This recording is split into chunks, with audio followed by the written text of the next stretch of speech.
Hey guys, if you like this content, I would greatly appreciate it if you guys like the video and subscribed to my channel. It helps make these videos worth it going forward. Hey guys, Altcoin Sherpa here with a daily coin analysis. Today I am going to be reviewing Ocean Protocol. As always, this is not financial advice. I am not an expert. Do your own research. Ocean, I believe, works with AI or some other stuff. I have no idea, really, to be frank and honest with you. As I said, this is not really going to be FA focused and just going to be talking about the technical analysis. So this is the Ocean Protocol chart on KuCoin, and this one was listed in the bear market of 2019, and this is the Ocean BTC pair. This one pulled back quite a bit in 2019, and this summer was really quite painful for many altcoins. I remember losing quite a bit of money during this time just because I was trading in the bear market and had no idea what I was doing. Since that time, price had a bullish market structure where you can clearly see higher highs and higher lows all throughout this. I mean, you can use trend lines, you can use EMAs, you could use, really whatever indicator you want. But I mean, these are just higher highs and higher lows all throughout the board. And this trend line was respected all throughout the end of 2019 and going into 2020. And there was not a huge amount of gain, relatively speaking. I mean, of course, yes, this did go from, I can't read, 100 Satoshis to 1,000 or 950. That's obviously a great gain, but in terms of the huge radical gains you see in alt BTC pairs, this really didn't have a big skyrocketing one until decentralized finance summer in July of 2020, where this basically went absolutely nuts. I mean, basically 600% or even more, depending on where you market, 700% at the wick, and it went absolutely bananas. So what did we see here? This is obviously the 3-day chart. Price blitzed up and then had a consolidation at the top, and this was really just distribution. This was a top pattern. What you're really looking for at these top patterns are bullish, ugly candle closes. You're looking for high sell volume. And you're basically looking for price to stall out like this. And you're going to see a lot of volatility as well at market tops. I mean, this right here, this one candle alone, I mean, this was the blow off wick, really. It's a 32% daily candle. So price was basically whipsawing all throughout this day. And this was definitely the blow off wick. And then you'll see tops, market tops, where you'll see price wicking back and forth, and then it'll start to dump.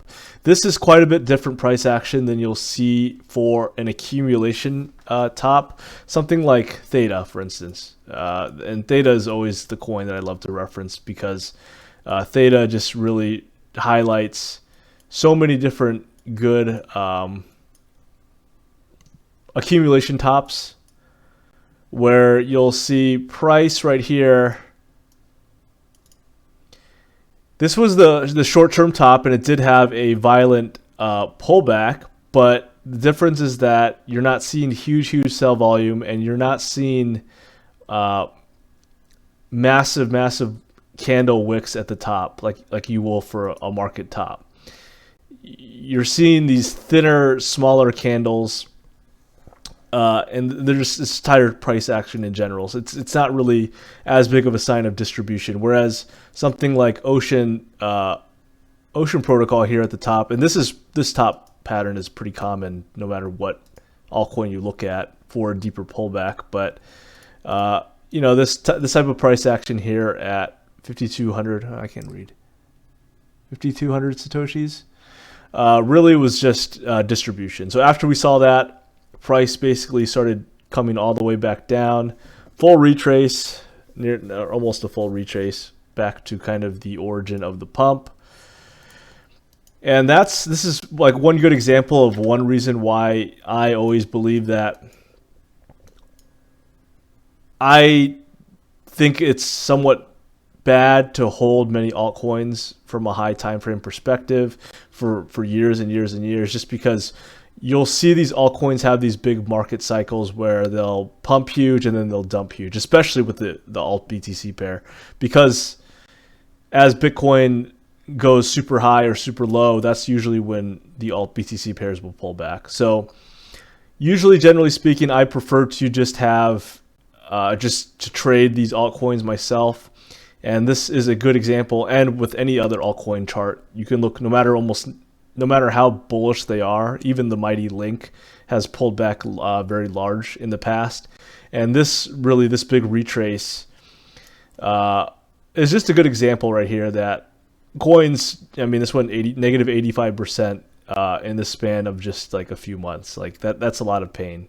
So this is a good example right here, in my opinion, of why you should probably not hold altcoins for long duration periods. But again, just my opinion, and I'm sure there's going to be a lot of Ocean maximalists that are upset about this, but whatever, it's okay. In my opinion, this is a good example of a V-shaped reversal as far as altcoins go. I mean, if you look at high time frame charts, this is usually a good sign of a bottom forming. You'll see high sell volume across the board, and then you'll start to see lots of buy volume following up. And it might be highlighted a little bit better on the Ocean BTC chart on Binance, because there's probably going to be a lot more trading volume during that time. And so, yeah, I mean, obviously this is like a different chart because of the price history, but I mean, you can see big volume follow up for this pair. So Ocean BTC, big V-shaped reversal on the BTC pair. This still looks pretty good in my opinion. And what levels am I targeting? These lows right here, around 28 and 3,000 Satoshis, look to be the immediate resistance level, and you can see price wicking up. And usually this is fairly bullish when you see price wicking up and not totally retracing. You can highlight it with like this.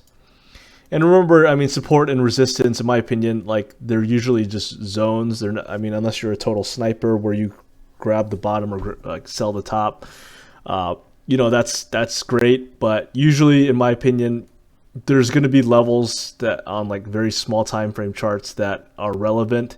And for here, you can kind of see this was support, support, support, support all throughout 3,000. And then we saw lots of dumping after that level broke through.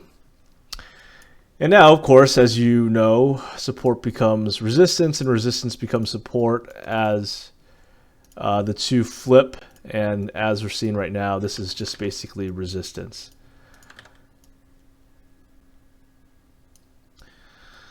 But as I said before in many of my other videos, when you see price come to a resistance level, think of it kind of like a battering ram on a castle wall or something. The first hit will be the strongest reaction. So the first time price comes up into resistance, it's going to pull back. Second go, it's going to hit again, and then it will have less of a reaction. Third time. And this entire price, this example can be different too, or it can be the exact, it can be relevant when you're thinking about support as well. You know, support gets weaker the more times it's tapped. Same with resistance. The more times resistance gets tapped over and over and over in a bullish market structure context, making higher lows, then we are going to see price eventually break it. And in my opinion, that's kind of what's happening right now, is we're seeing price wick up with higher lows. And this area looks to be, yeah, it looks like it's going to get broken fairly soon. One note, though, is that once price makes it past this 3,000 Satoshis area, I actually suspect it's going to take some time to work through this sell liquidity all throughout the 4,000 area, just because of how much trading volume there was generally speaking, these high volume nodes act as magnets, and usually they're good support and resistance levels, and these this area right here is going to have a lot of trading activity through it in the past, so I suspect the same will happen again. So expect some grinding, and once price makes it through that, it will go up. So this is the Ocean BTC protocol, Ocean protocol pair. I am bullish until shown otherwise, but I would really like to look for a break of 3,000 Satoshis. This is the level that I would be viewing to probably buy a break of, but again, the risk to reward, like, it's kind of hard to tell where exactly you're going to be targeting. So personally speaking, I mean, this might be too high, this might be like the top, but I mean, a cleaner trade to me would just be a buy in the break of 4,000. I think that usually that's just going to give you a little more clear targets. But when you see these high volume nodes here, it's a little bit confusing as to what you would target on a break of 3,000. So another idea is to basically go ahead and buy the higher low that gets formed. There will be some support around 2,500 Satoshi, so you can just basically go ahead and wait for that if you want as well. So that's my plan for the Ocean BTC pair. It's still high time frame bullish in my opinion on the 1 day, and it still looks decent, but if Bitcoin does something crazy, then I suspect this will pull back as well. Ocean USDT, I mean, this chart is going to be a little bit different than the other one given the lack of price history. This is still a high time frame bullish chart, and this one kind of really just sat in its range for multiple months. I mean, this right here was the range high, this right here was the range low, and price just basically accumulated all throughout here from August to late January, and now it is totally unwinding from 30 cents. And it's gone several X up, and now it is kind of stalling here at this resistance area. This body right here for around 164 has acted as resistance several times, and now price is pulling back. It would not surprise me to see price find support at least at 130. But there are so many micro levels here that could provide some support. So like 134, 140, you know, these are all small levels that could provide some support on the way down. And I do suspect there will be a bounce at least by 130, if not sooner. I mean, this right here is arguably support now. So overall, again, this is still a high time frame bullish chart. I don't see it reversing quite yet, but these candle closes are fairly ugly. So, I mean, we could certainly see a deeper pullback. I mean, my view of it is that this is still high time frame bullish, but if the 130 level gets lost, then I would be looking lower. I would be looking for about 110. There's a small consolidation area here that should act as support. And if that level gets lost, well, I mean, anywhere from 90 to 80 cents would probably be the next level up. So in terms of high time frame targets for Ocean, I really don't have any. I mean, you can use a fib extension for some of them, but overall, it's still, as I said, it's still bullish to me. I don't see a market top quite yet myself, and I hope that. Okay, so this is a fib extension right here. So the 168 area and 1618 area on the fib was exact resistance, and this is like a pretty good fib extension. So the next area up would be 190, and then the area after that would be 213 if this fib is correct. And so far it looks like it nailed the top. So hopefully you guys enjoyed this video on Ocean, and good luck out there.